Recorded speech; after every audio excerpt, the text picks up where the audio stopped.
Live from downtown Detroit, home of WDIV and Click on Detroit, Local 4 News at 11 starts now. I am not going to let that go for them to say we're just sticking with the value of the home, because that is hogwash. Overtaxed for several years. Tonight, Detroit homeowners are demanding answers on whether they'll ever get their money back. Governor Gretchen Whitmer delivering her second State of the State address tonight. Michigan roads are the most beat up and dangerous in the country. The governor going on the offensive and to Plan B to get the roads fixed. Just this week, the governor's road plan includes $3.5 billion to fund 122 major new road projects. A maneuver that does not require legislative approval. Whitmer's address was concise, less than 45 minutes, and the tone, no nonsense. Mara McDonald is live in Lansing tonight. Mara, these bonds will only fund state road projects. Exactly. So this isn't a comprehensive fix, but it is a start that certainly not everybody agrees with. But remember this fixes state roads. It means that all your local roads, your cities, your townships, your villages, legislature's going to have to figure out something else for that. I must say, everyone is looking fantastic tonight.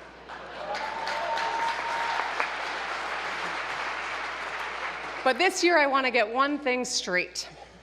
This is not the red carpet. The governor started tonight with some sharp humor. I mean, I don't care how distracting Senator Shirkey's outfit is. Cut him a break. Whitmer poking fun at those who savaged her dress last year, the beginning of what has not been an easy year for this administration. Tonight, she showed she still got fight. I am not here to play games. Her 45-cent gas tax hike to fix roads was a complete failure last year. The bond proposal is Plan B, and she's doing it tomorrow. The governor has had two proposals to fix our roads since she's been in office. The first was a 45-cent gas tax on every driver in our state. The second was to take out a loan, which we're already paying back on two loans from two previous administrations. It's not a long-term road funding proposal. Do you think that a bonding proposal is the only way to do this right now? I think, unfortunately, I don't think there's any real movement on a plan. I mean, I saw no plan come out of the legislature. And I waited for it, and we offered ideas. She hit on education funding and revisiting Michigan's third-grade reading law. And while she didn't mention names, she did call out what has been a recurrent problem over the years: allegations of sexual harassment and abusive behavior in the legislature. In the light of things that's happened recently in the Senate, making sure we just address the elephant in the room, I thought was bold and courageous, and just being a grown woman and a governor of the state of Michigan. Back here live, realize that this roads proposal, this does not require any sort of legislative action. She can do this on her own, and she says she's doing it starting tomorrow. We're live in Lansing tonight. I'm Mara McDonald. Back to you. Okay, Mara, thanks. Jason. A packed room of Detroit homeowners gathered tonight at Wayne County Community College.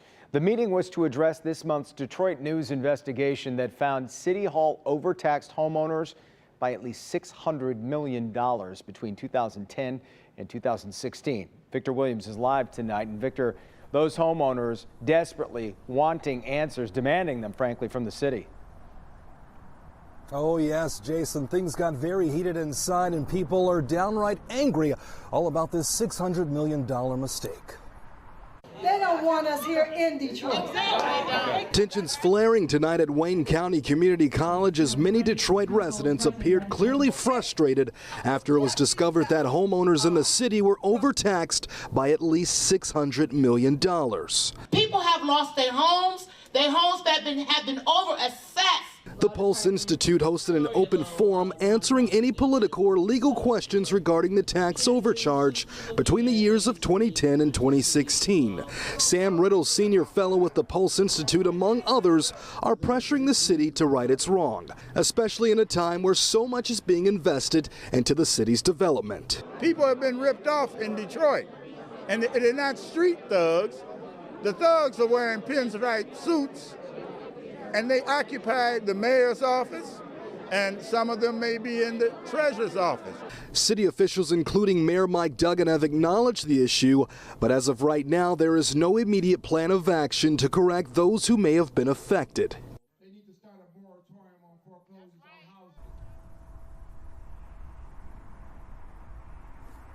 Now, this was just one of a dozen forums that the Pulse Institute will be hosting all throughout the year. They will be having a new one in the next couple of weeks. Reporting live tonight, Victor Williams, Local 4. Victor, you couldn't tell in the video, I didn't see it, but was the mayor or anyone from the mayor's office at the meeting tonight? Actually, no, but they did send us this statement from the mayor's office, which does read, "I can tell you that while we were not invited to tonight's event, we are happy to speak with some of the group's representatives in the coming days. The mayor currently has a team of people actively looking to identify some possible solutions that are both positive and legally allowable." End quote. So we'll just have to see, Jason. Yeah, I'm sure those folks would like some of those answers. All right, Victor, thanks. Tonight, the wife of Kobe Bryant making her first public comment since the tragic death of her husband and 13-year-old daughter, Gianna. Vanessa Bryant turned to Instagram, thanking everyone for the outpouring of support worldwide. She writes, quote, "There aren't enough words to describe our pain right now. I take comfort in knowing that Kobe and Gigi both knew that they were so deeply loved. We were so incredibly blessed to have them in our lives. They were our beautiful blessings taken from us too soon."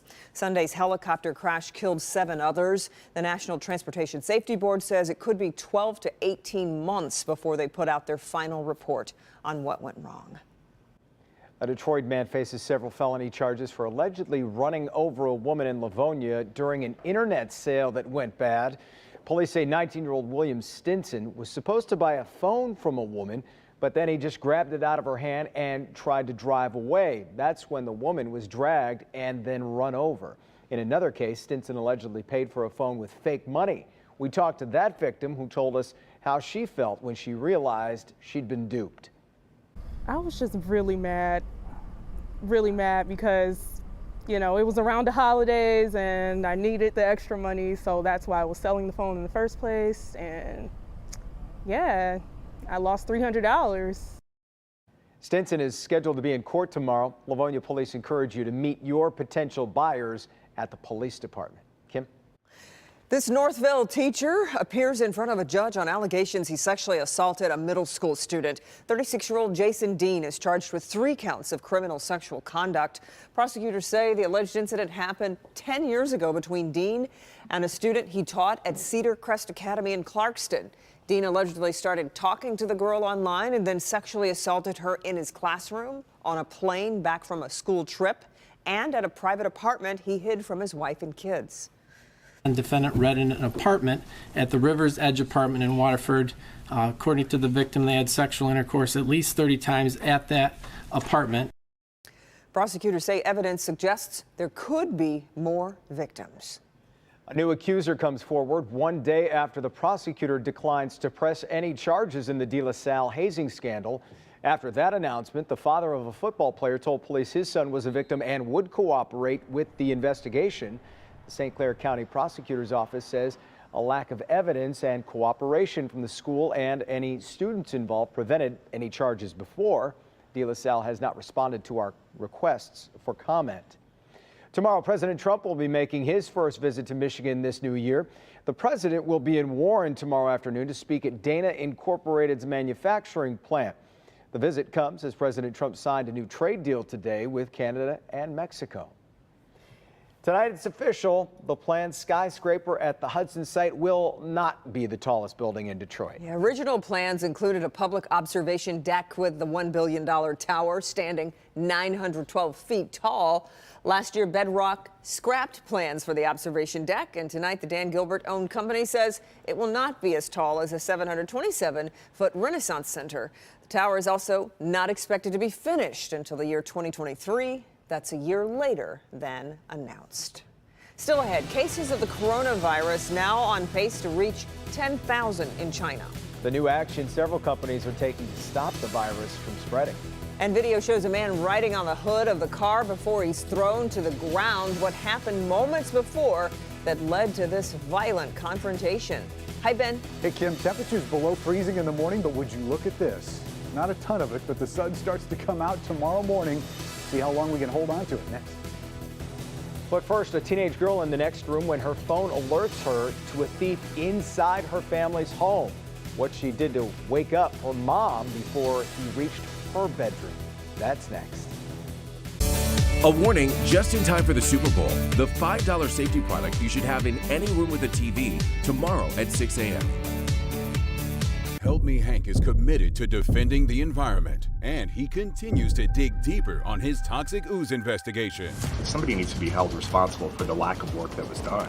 Violation after violation, yet nothing is done until ooze is coming out of the building in 2019. Yep, completely agreed.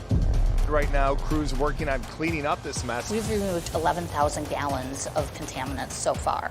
Local 4 and Click on Detroit, uncovering the stories, fighting for change, getting answers.